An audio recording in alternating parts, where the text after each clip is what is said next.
Selamat bergabung kembali kawan-kawan di channel Tarot Aja. Kita akan melanjutkan pembahasan tentang kartu The Empress. Tetapi sebelumnya kita akan memulai untuk merefleksikan beberapa hal-hal yang muncul dari perbincangan video sebelumnya. Anda bisa lihat bahwa dalam perjalanan kartu The Empress itu ada perjalanan sebelumnya, yaitu di High Priestess. Kita kilas balik ya. Kalau The Fool ini lebih ke makna kepolosan.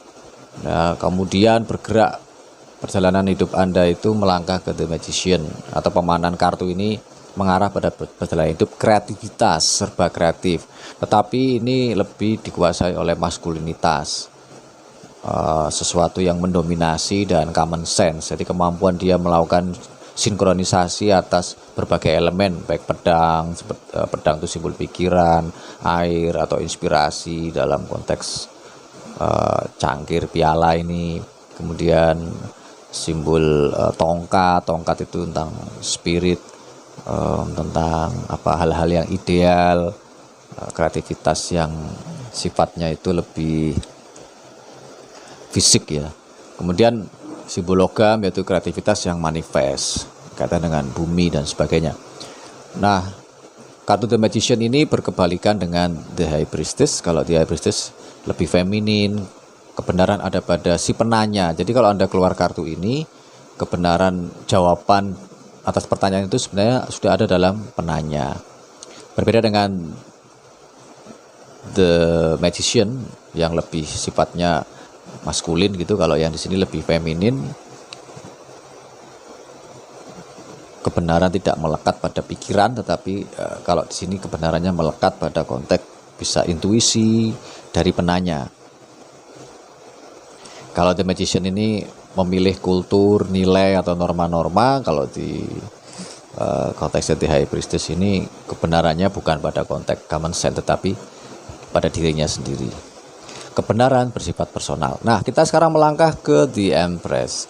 The Empress ini kelanjutan atau tahap perjalanan hidup dari mulai The Fool, The Magician, The High Priestess ke The Empress. Tahap perjalanan ini menunjukkan peran sosial sebenarnya, kayak ratu ya. Ini simbol ratu yang feminin. The Empress itu simbol ada sosok yang duduk di singgasana yang empuk gitu. Dia peran sosialnya feminin. Sekelilingnya ini ada tanaman yang subur. Nah, ini simbol karakter yang menumbuhkan, merawat, memelihara, mengayomi, membimbing dan menyuburkan. Dan ada tongkatnya juga, kita lihat simbolnya Venus. Venus itu kan simbol yang lebih feminin ya. Kebalikannya nanti adalah Mars.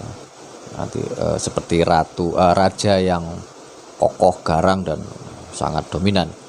Nah, The Empress ini menyimpulkan bahwa penanya atau Anda gitu, misalnya kalau Anda mentarot diri sendiri, peran sosialnya harus lebih mengalah.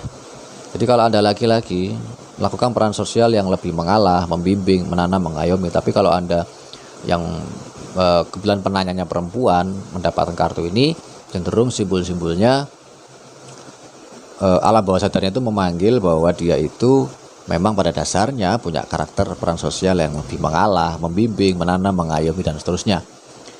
Nah, kita lanjutkan lagi bagaimana The Empress itu berkaitan dengan satu elemen. Elemen The Empress adalah elemen tanah. Jadi ini ada satu pola yang perlu dipahami, bahwa The Empress peran sosialnya feminin, tapi elemennya, unsurnya adalah tanah. Tanah itu lebih dekat dengan konteks mewujudnya suatu hal, mewujudkan sesuatu hal konkret gitu, hal-hal yang dilakukan konkret. Jadi meskipun dia feminin, tetapi apa yang dia pegang, apa yang dilakukan cenderung jadi.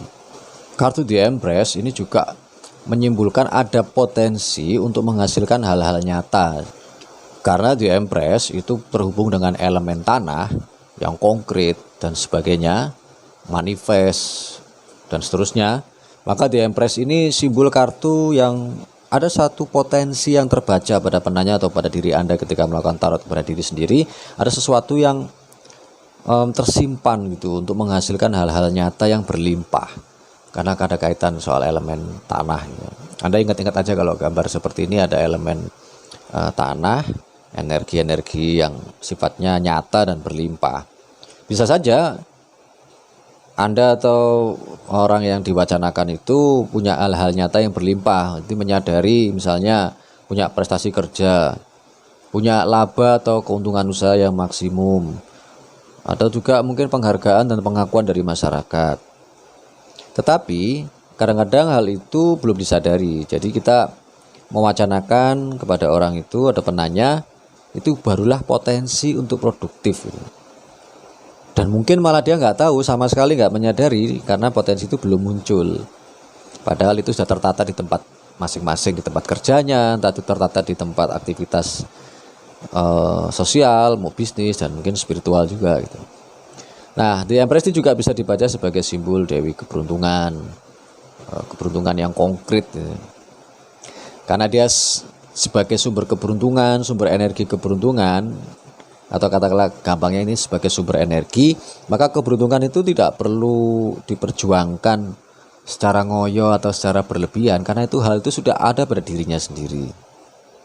Jadi kita bisa memberikan saran bahwa alam bawah sadar dari penanya itu sudah muncul. Be yourself, jadilah diri sendiri. Hasilkan hal-hal nyata yang bisa membawa manfaat bagi diri orang lain, bagi diri sendiri. Ada juga kita bisa menyarankan ya dengan kata lain begini. Kalau dia sudah melakukan sesuatu, ya teruskan saja, lanjutkan saja apa yang telah dicanangkan, apa yang sudah dilakukan sejak awal, dan nanti akan punya hasil yang berlimpah. Nah, itulah kawan-kawan makna dari The Empress ketika Anda menjumpai kasus atau mendampingi seseorang yang mengalami kasus pelik ya.